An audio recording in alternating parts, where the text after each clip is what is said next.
We get to the book of Ruth, and that'll probably be a few years away, I'm sure. But when we get there, we're going to see a story about a real human family.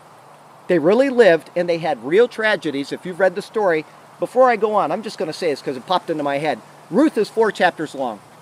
It is one of the most beautiful pieces of literature ever written in human history. So beautiful that when Benjamin Franklin was overseas, he was in France and he was in a society of people that didn't believe in anything, but he went and joined them because they talked scholarly things when they met together. And he brought in a story like they all did from time to time, and he presented it, and he took the book of Ruth and he changed some names in it so they wouldn't know it was from the Bible. And when he was done, they said, "That's the most beautiful story we've ever heard. Where did that come from?" And he says, "From the Bible."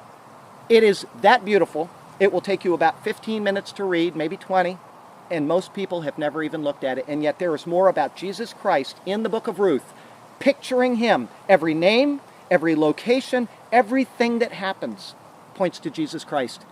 I think I did a study with Pat. I may not have, but if I did, she would know. It is the most astonishingly beautiful story in the world. So please read the book of Ruth. But there are real tragedies in there, and there are real joys in that particular story.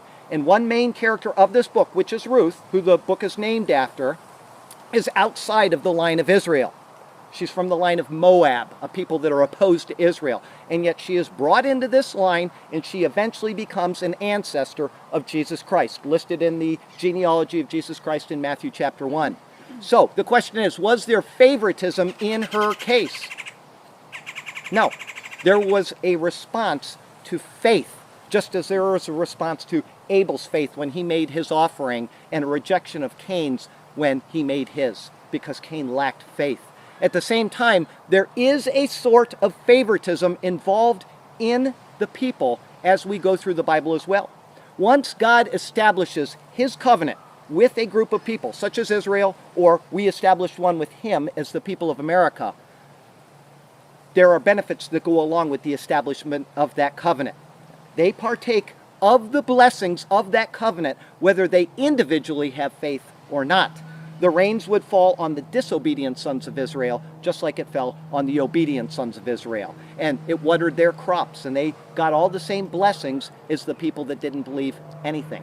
Likewise, the disobedient would often receive the same protection from God that the disobedient would get, I'm sorry, I got that backwards. The disobedient would get the same protection as the obedient, if you see what I'm saying.